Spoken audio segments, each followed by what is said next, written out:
जय हिंद साथियों, क्या आप भी यूपी पुलिस कांस्टेबल भर्ती परीक्षा 2026 की तैयारी कर रहे हैं? तो जैसा कि आप लोग जानते हो साथियों, 8 जून 2026 से आपका पेपर शुरू होने वाला है और 150 क्वेश्चन आपके पेपर में साथियों किस प्रकार से आने वाले हैं, गणित के, जीके के, हिंदी के और रीजनिंग के, वो आज की क्लास में हम लोग देखने वाले हैं साथियों कि ऐसा आपका पेपर आएगा।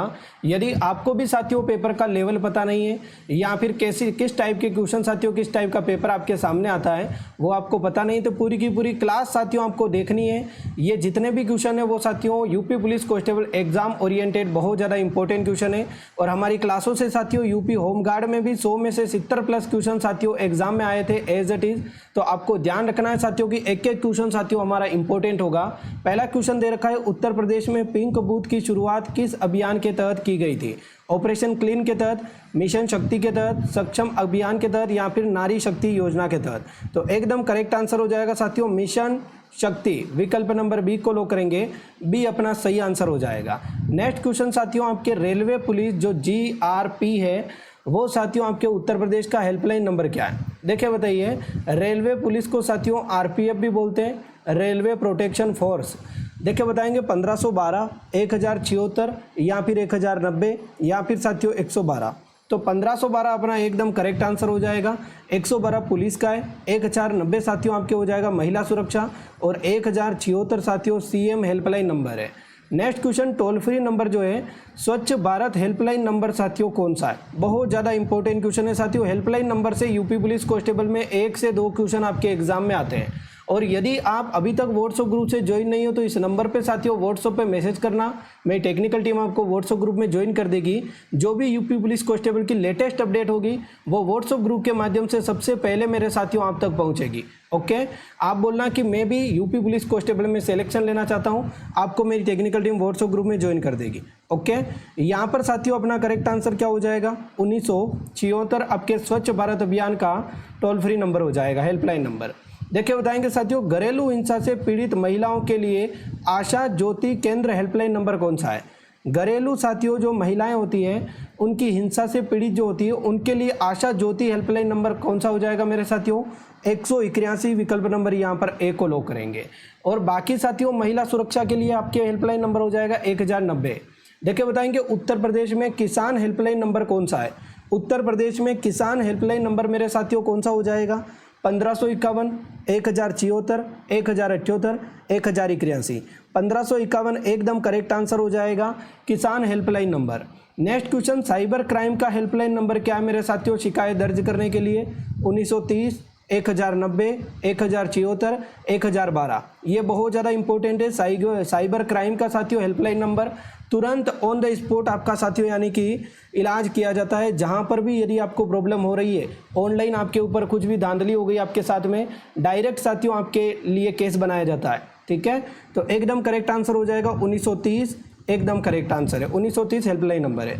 महिलाओं की सुरक्षा के लिए समर्पित वीमेन पावर हेल्पलाइन नंबर मेरे साथियों कौन सा है? वीमेन पावर हेल्पलाइन नंबर मेरे साथियों कौन सा हो जाएगा? 1090 हो जाएगा। विकल्प नंबर ए को लॉक करेंगे। नेक्स्ट क्वेश्चन, अडड्डू एटोल कहाँ स्थित है जो कि भारत वाणिज्य दूतावास खोलने की योजना बना रहा है? जहाँ पर साथियों भारत वाणिज्य दूतावास खोलने की योजना बना रहा है, अडड्डू एटोल कहाँ पर है मेरे साथियों? आपके श्रीलंका में हो जाएगा, मालदीव में हो जाएगा, सेशेल्स द्वीप समूह में हो जाएगा, मॉरिशियस में हो जाएगा? तो एकदम सही है, मालदीव में हो जाएगा। मालदीव की राजधानी मेरे साथियों माले। ठीक है, प्रसिद्ध काला पानी विवाद भारत और किस पड़ोसी देश के बीच में? प्रसिद्ध काला पानी विवाद साथियों आपके हो जाएगा चीन, पाकिस्तान, नेपाल, भूटान और भारत के बीच में।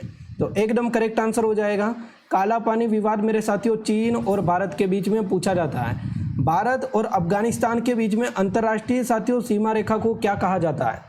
भारत और अफगानिस्तान के बीच में अंतर्राष्ट्रीय सीमा रेखा को साथियों रेड क्लिफ रेखा। भारत और पाकिस्तान के बीच में डुरंड रेखा। भारत और अफगानिस्तान के बीच में मेरे साथियों सबसे कम लंबाई की रेखा 106 किलोमीटर। हिडनबर्ग एकदम करेक्ट आंसर नहीं है। मैकमोहन रेखा मेरे साथियों भारत और चीन के बीच में, ये भी आप लोगों को ध्यान में रखना है। नेक्स्ट क्वेश्चन, भारत और चीन के बीच में प्रसिद्ध पंचशील समझौता किस वर्ष हुआ था? भारत और चीन के बीच में प्रसिद्ध पंचशील समझौता मेरे साथियों कब हुआ था? 1950 में, 1954 में, 1962 में, 1947 में। क्या आप सभी साथी करेक्ट आंसर दे पा रहे हैं? यदि आपको क्लास अच्छी लग रही है तो क्लास को मेरे साथियों एक बार लाइक कीजिए और अपने साथियों के साथ में क्लास को एक बार शेयर जरूर कीजिए। 1954 अपना करेक्ट आंसर हो जाएगा, विकल्प नंबर बी को लॉक करेंगे। अंतर्राष्ट्रीय स्तर पर चर्चा में रहने वाली सिल्क रोड परियोजना किससे संबंधित है? भारत से, चीन से, पाकिस्तान से, जापान से। अंतर्राष्ट्रीय स्तर पर चर्चा में रहने वाली सिल्क रोड परियोजना मेरे साथियों किससे संबंधित है? तो एकदम करेक्ट आंसर बताना है। लगभग साथी यहाँ पर विकल्प नंबर बी को या फिर सी को लॉक कर रहे हैं, या फिर साथी भूटान, या फिर साथियों कौन सा हो जाएगा? यहाँ पर भूटान तो ऑप्शन में नहीं है। एकदम करेक्ट आंसर हो जाएगा चीन, विकल्प नंबर बी को लॉक करेंगे। सिल्क रोड एकदम करेक्ट है, चीन। ठीक है, भारत और चीन के बीच में जो यानी कि डोकलाम विवाद है वो किस वर्ष हुआ था? डोकलाम विवाद साथियों यानी कि भारत और चीन की जो सीमा लगती है वहाँ पर ऊपर की साइड, लद्दाख की साइड, वहाँ पर क्या है कि एक रोड बन रही थी, उस रोड का काम रोक दिया गया। भारत एक रोड बना रहा था, डोकलाम रोड, ठीक है, उस रोड का काम है वो रोक दिया गया था चीन के द्वारा और आपत्ति जताई गई थी, उसको डोकलाम विवाद बोला जाता है।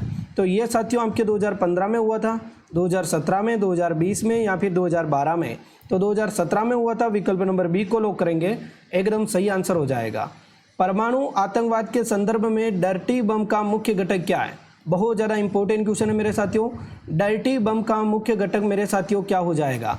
तो एकदम करेक्ट आंसर हो जाएगा मेरे साथियों विस्फोटक और रेडियोधर्मी सामग्री, परमाणु मिसाइल, साइबर हथियार, पारंपरिक विस्फोटक।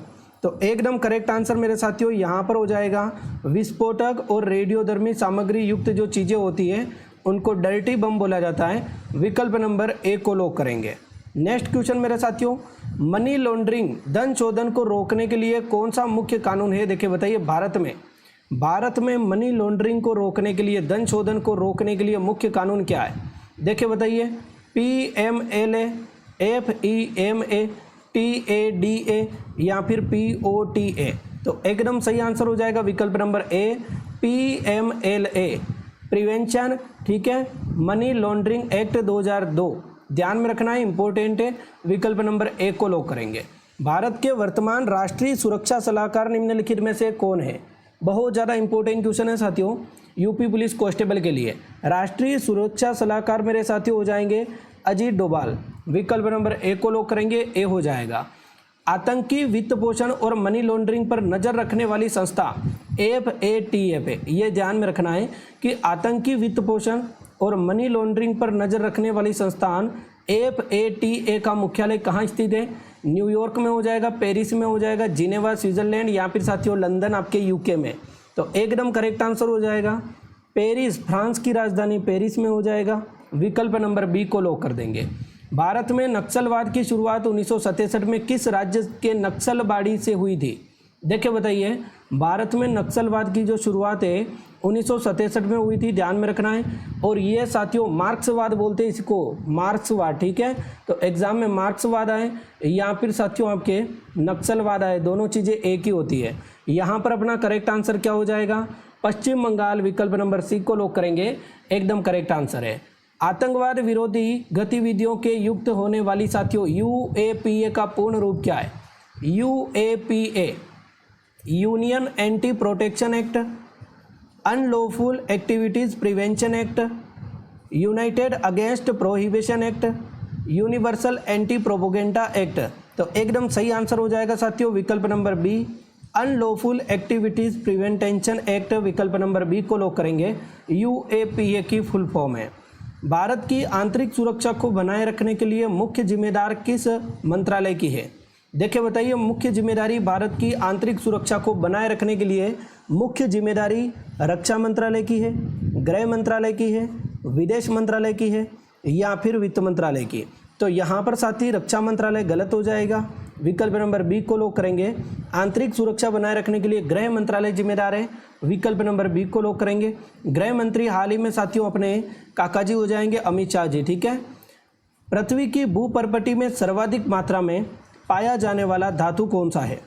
पृथ्वी की क्रस्ट, मेंटल और क्रोड, तीन परतें होती है, मेंटल और क्रोड। क्रोड में तो लावा होता है बहुत ज़्यादा, यानी कि तपती है। तो यहाँ पर साथियों अपना करेक्ट आंसर क्या हो जाएगा? भूपर्पटी पर सबसे जो यानी कि अधिक पाई जाने वाली धातु जिंक हो जाएगी, तांबा हो जाएगा, एल्यूमिनियम या फिर लोहा। तो एल्यूमिनियम एकदम करेक्ट आंसर है, विकल्प नंबर सी को लॉक करेंगे। राजा रानी में कौन सा समास है मेरे साथियों? राजा रानी में कौन सा समास है? बहुत ज़्यादा इंपॉर्टेंट क्वेश्चन आ गया आपके सामने, 4 ऑप्शन दे रखे हैं। देखिए बताइए, राजा रानी में मेरे साथियों राजा और रानी जहाँ पर बीच में डैश दिख जाए द्वंद्व समास होता है, द्वंद्व समास के दोनों पद प्रधान होते हैं। चलिए, वचन के आधार पर कौन सा शब्द युग्म असंगत है? बड़े ध्यान से आपको क्वेश्चन को पढ़ना है और आंसर देना है मेरे साथियों। बिल्ली बिल्लियाँ, पेड़ पेड़ों, खंबा खंबे, रस्सी रस्सियाँ। तो एकदम करेक्ट आंसर हो जाएगा वचन के आधार पर मेरे साथियों पेड़ का पेड़ ही होता है, विकल्प नंबर बी को लॉक करेंगे। पेड़ों नहीं होता है, पेड़ों तिर्यक रूप में आता है, अलग है, ठीक है, बी को लॉक करेंगे, बी असंगत है। द्वंद्व समास के मुख्य रूप से कितने भेद होते हैं? द्वंद्व समास के मेरे साथियों 2 भेद होते हैं, 3 होते हैं, 4 होते हैं कि 5 होते हैं? 3 भेद होते हैं, विकल्प नंबर बी को लॉक करेंगे। कौन कौन सा? समाहार, इतरेतर और वैकल्पिक द्वंद्व समास, ठीक है, 3 प्रकार होते हैं। माता पिता में द्वंद्व समास का कौन सा उपभेद है? माता पिता में मेरे साथियों कौन सा द्वंद्व समास हो जाएगा? बहुत ज़्यादा इंपॉर्टेंट क्वेश्चन मेरे साथियों। तो एकदम करेक्ट है, माता पिता के बीच में और लगेगा, माता और पिता, और जिसके बीच में और लगता है उसमें इतरेतर द्वंद्व समास होता है। जिसके बीच में या लगता है, या अथवा, ठीक है, या अथवा लगता है तो वो तो वैकल्पिक हो जाता है। और जिसके पीछे मेरे साथियों आपके समाहार किस में होता है? इत्यादि लगता है, आदि लगता है, आदि, ठीक है, भूख प्यास आदि। या फिर साथियों आपके क्या होता है, यहाँ पर लगता है जैसे कि ऊंचा नीचा, वैकल्प में होता है के तो ऊंचा के नीचा, तो ऊंचा या नीचा, थोड़ा या बहुत, वैकल्पिक द्वंद्व समास होता है, ठीक है। चलिए, कपड़ा लता शब्द में किस प्रकार का द्वंद्व समास निहित है? कपड़ा और लता में साथियों कौन सा हो जाएगा? तो एकदम करेक्ट आंसर हो जाएगा मेरे साथियों कपड़ा लता आदि, ठीक है। तो समाहार द्वंद्व समास हो जाएगा, विकल्प नंबर सी को लॉक करेंगे, क्योंकि कपड़ा भी होता है, लता भी होता है, टाई होती है, बेल्ट होती है, शर्ट होता है, पैंट होता है, बहुत सारी चीज़ें होती हैं, तो समाहार हो जाएगा। विलोम शब्दों के युग्म में से बनने वाला समास कौन सा है? विलोम शब्दों के युग्म में मेरे साथियों कौन सा द्वंद्व समास बनता है? जैसे कि थोड़ा, थोड़ा का हो जाएगा बहुत, ठीक है, तो थोड़ा और बहुत क्या है? विलोम शब्द है, ठीक है। एक होता है मेरे साथियों जैसे कि ऊंचा, एक होता है नीचा, विलोम शब्द है, ठीक है, नीचा। एक पूछता है, बहुत ज़्यादा पूछता है धर्माधर्म, धर्माधर्म, तो धर्माधर्म में कौन सा समास है? धर्म और अधर्म, तो उसमें होता है मेरे साथियों आपके कौन सा? वैकल्पिक द्वंद्व समास, विकल्प नंबर ए को लॉक करेंगे, वैकल्पिक द्वंद्व समास होता है। पेड़ शब्द का शुद्ध बहुवचन क्या है? पेड़ों, पेड़े, पेड़, पेड़ों, तो एकदम सही है, पेड़ ही होता है। बहुत सारे पेड़ होंगे तो भी हम यही बोलेंगे पेड़, एकदम करेक्ट है। लड़का शब्द का सही बहुवचन कौन सा हो जाएगा? लड़कों, लड़के, लड़कियां, लड़के, तो लड़का का लड़के हो जाएगा, विकल्प नंबर डी, या फिर साथियों विकल्प नंबर बी। दोनों में कंफ्यूजन हो रहा है, बड़े ध्यान से पढ़ना है, ये बिंदी नहीं लगेगी मेरे साथियों, ये गलत हो जाएगा। विकल्प नंबर बी को लॉक करना है, जल्दबाजी में कभी भी अपना आंसर नहीं बदलना है, ठीक है। चलिए, नेक्स्ट क्वेश्चन आपके सामने। आदर प्रकट करने के लिए हमेशा किस वचन का प्रयोग किया जाता है? आदर प्रकट करने के लिए एक वचन का प्रयोग किया जाता है, एक वचन में आएगा, या फिर साथियों बहुवचन, द्विवचन, इनमें से कोई नहीं। तो हिंदी में द्विवचन नहीं होता है मेरे साथियों, आदर प्रकट करने के लिए बहुवचन का प्रयोग किया जाता है, ठीक है। विकल्प नंबर बी को लॉक करेंगे, बहुवचन के रूप में बोला जाता है। निम्नलिखित में से कौन सा शब्द हमेशा बहुवचन में प्रयुक्त होता है? प्राण, पानी, आकाश, तेल, तो एकदम सही है। मेरा प्राण चला गया नहीं, मेरे प्राण उड़ गए, विकल्प नंबर ए को लॉक करेंगे, ए हो जाएगा। पानी एक वचन होता है हमेशा, आकाश एक वचन है, तेल एक वचन है। नेक्स्ट क्वेश्चन, जनता शब्द का प्रयोग व्याकरण में किस वचन के अंतर्गत आता है? जनता मेरे साथियों आपके हमेशा बहुवचन है, हमेशा एक वचन है, द्विवचन है, या फिर दोनों वचन है। लोग में कौन सा होता है मेरे साथियों?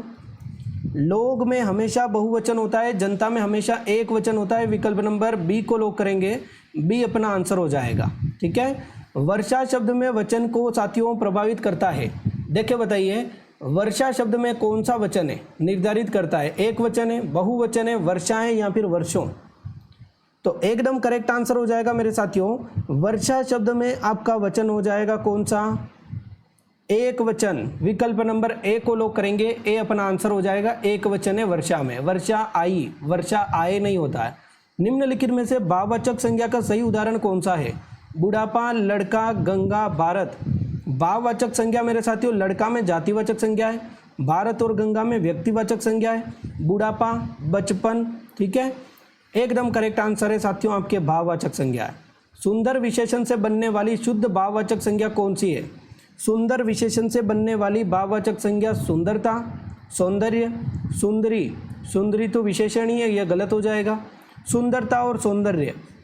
विकल्प नंबर डी को लोग करेंगे, ए और बी दोनों बन रहा है, ठीक है। भाववाचक संज्ञा जिसमें भाव प्रकट होता है। देखिए बताएंगे साथियों, व्याकरण में भाववाचक संज्ञाओं का निर्माण कितने प्रकार से होता है? व्याकरण में भाववाचक संज्ञाओं का जो निर्माण है वो कितने प्रकार से होता है? 3 प्रकार से, 4 प्रकार से, 5 प्रकार से, 6 प्रकार से। तो एकदम सही है, 5 प्रकार से होता है, ठीक है। भाववाचक संज्ञाएं बनती है साथियों आपके, विशेषण से भी बनती है भाववाचक संज्ञा, ठीक है, क्रिया से बन जाएगी, बहुत सारी चीज़ों से बनती है, ओके। 5 प्रकार से होती है। मित्र शब्द में बनने वाली सही भाववाचक संज्ञा कौन सी होगी? मित्र शब्द में मेरे साथियों कौन सी भाववाचक संज्ञा बनेगी? मित्र से मित्रता बनेगा, मैत्री बनेगा, मित्रों बनेगा कि मित्रपन? भाववाचक संज्ञा हो जाएगा मेरे साथियों, मित्र से मित्रता बनती है, विकल्प नंबर ए को लोग करेंगे। सज्जन शब्द का शुद्ध विलोम शब्द निम्नलिखित में से कौन सा है? सज्जन का विलोम शब्द दुर्जन, दुष्ट, अधम, खराब। शुद्ध विलोम शब्द चुनना है मेरे साथियों। सज्जन का शुद्ध विलोम शब्द कौन सा हो जाएगा? दुर्जन। विकल्प नंबर यहाँ पर ए को लोग करेंगे, सच्चा आदमी, बुरा आदमी। उत्कर्ष का सही और सटीक विलोम शब्द कौन सा है? उत्कर्ष का मेरे साथियों आपके अपकर्ष हो जाएगा, अवनति, पतन, निष्कर्ष। तो उत्कर्ष का मेरे साथियों 2 विलोम शब्द दे रखे इसमें।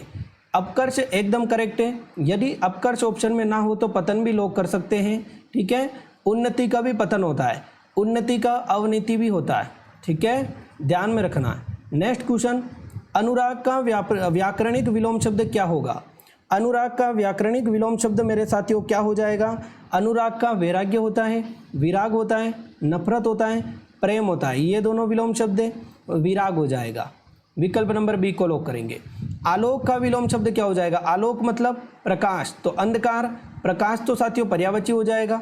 रात्रि हो जाएगा क्या? रात्रि दिन रात्रि होता है, ज्ञात अज्ञात होता है, तो आलोक का अंधकार हो जाएगा। विकल्प नंबर यहाँ पर ए को लोग करेंगे। स्थावर का साथियों विलोम शब्द क्या होता है? जंगम होता है, चेतन का जड़ होता है, सचल का अचल होता है, चंचल का क्या होता है मेरे साथियों? चंचल आदमी, और एक व्यवस्थित स्थिर आदमी, ठीक है। तो विकल्प नंबर ए को लोग करेंगे, जंगम हो जाएगा स्थावर का। निम्नलिखित में से सूर्य का पर्यायवाची कौन सा नहीं है? दिनकर, दिवाकर, हिमकर, भानु। देखिए बताइए, सूर्य का पर्यायवाची कौन सा है मेरे साथियों? दिनकर हो जाएगा, दिवाकर हो जाएगा, हिमकर नहीं होगा। हिमकर साथियों चंद्रमा को बोल सकते हैं बट सूर्य को नहीं बोल सकते हैं, ठीक है। चलिए, अरविंद शब्द में कौन सा पर्यायवाची है? अरविंद शब्द का पर्यायवाची क्या हो जाएगा मेरे साथियों? अरविंद शब्द का पर्यायवाची कमल होता है, गुलाब होता है, पुष्प होता है, या फिर केवड़ा होता है। पुष्प, सुमन, कुसुम। तो विकल्प नंबर यहाँ पर हो जाएगा साथियों ए। अरविंद का पर्यायवाची मेरे साथियों कमल होता है, पुष्प वाले गलत है। बादल का पर्यायवाची रूप कौन सा है? सही वाला, जलद, जलज, जल्दी, नीरद। तो बादल के मेरे साथियों यहाँ पर 2 पर्यायवाची दे रखे हैं, जलद और नीरद।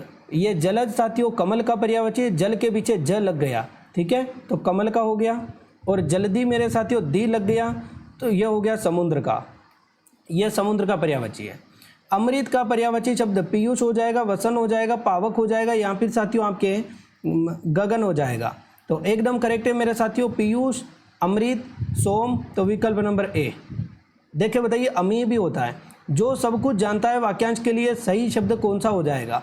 सर्वज्ञ, अल्पज्ञ, विद्वान, सर्वव्यापी। जो सब कुछ जानता है वो साथियों क्या कहलाता है? तो सर्वज्ञ कहलाएगा। सर्वव्यापी जो सब जगह उपलब्ध है। विकल्प नंबर ए एकदम करेक्ट है, विद्वान गलत है। जिसके आने की तिथि ज्ञात न हो उसे क्या कहा जाता है? आगंतुक, आगंतुक तो जो आया हुआ हो। देव, मित्र, अतिथि बोलेंगे, अतिथि है ना, मेहमान जो होता है वो बिना बोले मेहमान आते, ए को लोग करेंगे। जो ईश्वर में विश्वास रखता हो उसे क्या कहेंगे? जो ईश्वर में विश्वास रखता है उसे हम क्या बोलते हैं? आस्तिक बोलते हैं। विकल्प नंबर बी को लोग करेंगे, सॉरी। चलिए, अनुकरण करने योग्य वाक्य में साथियों कौन सा शब्द है? अनुकरणीय, विश्वसनीय, सराहनीय या फिर साथियों आपके पूजनीय। तारीफ करने योग्य सराहनीय कहलाता है, पूजन करने योग्य साथियों पूज्य या फिर साथियों आपके हो जाएगा पूजनीय, विश्वसनीय विश्वास करने योग्य, अनुकरणीय अनुकरण करने योग्य अनुकरणीय कहलाता है मेरे साथियों। Next question. ओके, तो ये 50 क्वेश्चन मेरे साथियों आज की क्लास में हम लोगों ने देखे। UP police constable oriented question थे। यदि ये क्लास आपको अच्छी लगी हो तो क्लास को लाइक कीजिए, एक प्यारा सा कमेंट जरूर करना। यदि साथियों आपके कितने क्वेश्चन राइट हो रहे हैं वो भी आप कमेंट बॉक्स में मेरे साथियों जरूर बताना। और यदि साथियों आप तैयारी कर रहे हो तो रेगुलर अब क्लास अटेंड करना शुरू कर दीजिए। जितनी भी आप क्लास साथियों अटेंड करोगे उससे आपको बहुत ज़्यादा फायदा होगा एग्जाम में। और आपको वन सीट एकेडमी साथियों शाम को 8 बजे लाइव क्लास होगी। 8 बजे नहीं होगी तो 8:30 बजे हो जाएगी। थोड़ा सा मीटिंग में बिजी हूँ अभी, तो शाम को 8 बजे क्लास नहीं लग पाएगी, 8:30 बजे लगेगी। Okay, thank you so much, take care, good bye all of you, have a good day.